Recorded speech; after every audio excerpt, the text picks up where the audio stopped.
What do we want for our children? What's our goal? Our goal is to have productive citizens that are going to be part of thriving communities. So how do we get from here to there? As we grow up and as we move into becoming functioning members of society, our mental health is an important part of how we perform our responsibilities as adults. Mental health can't be separated out from cognitive development and language development and kind of social competence, and they all have their roots early on in either a very sturdy or a weak foundation. We certainly know that infants and very young children can exhibit behaviors, emotional behaviors, motor behaviors, which are predictive in certain cases of subsequent mental illness. What are the early signs of mental health problems?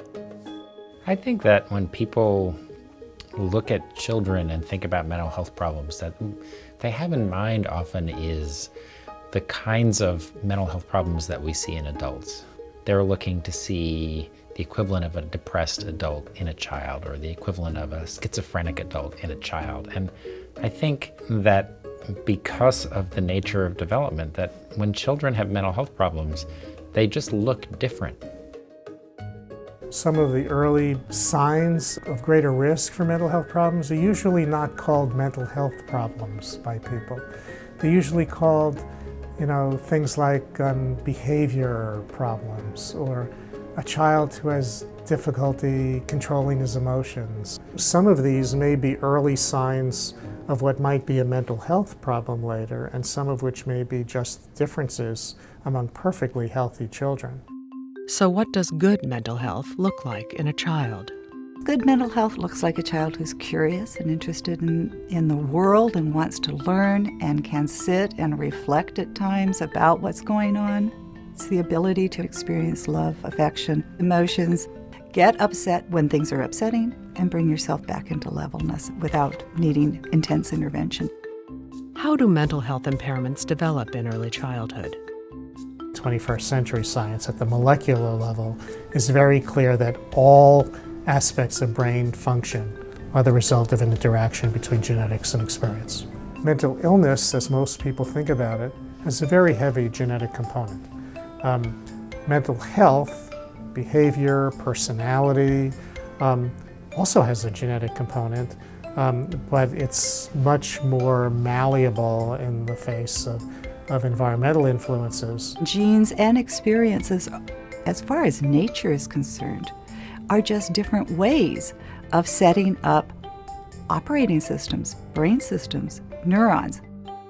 What happens when a child experiences what we call toxic stress, severe experiences that can be damaging to its developing architecture? Those toxic experiences essentially create this unstable environment, this unstable foundation. If sound mental health provides a foundation of stability for a child's development, mental health problems can be thought of like a wobbly table. With a child or a table, there may be many reasons for instability. Identifying which factor is causing instability is the first step towards solving the problem. So how do we restore stability to a child's mental health? We can detect the early signs of instability. Recognizing what these signs are provides the child with the opportunity then to be placed with healthcare professionals who are trained to develop a more balanced set of skills on the emotional control side. The prescription is to provide support for parents and in that environment in order to reduce conflict, and that in turn will lead to a reduction in dysregulated behavior in the infant and young child. Most potential mental health problems will not become mental health problems if we respond to them early. Providing the right kinds of supports and intervention early on will reduce the extent to which this will be a potentially more serious problem later.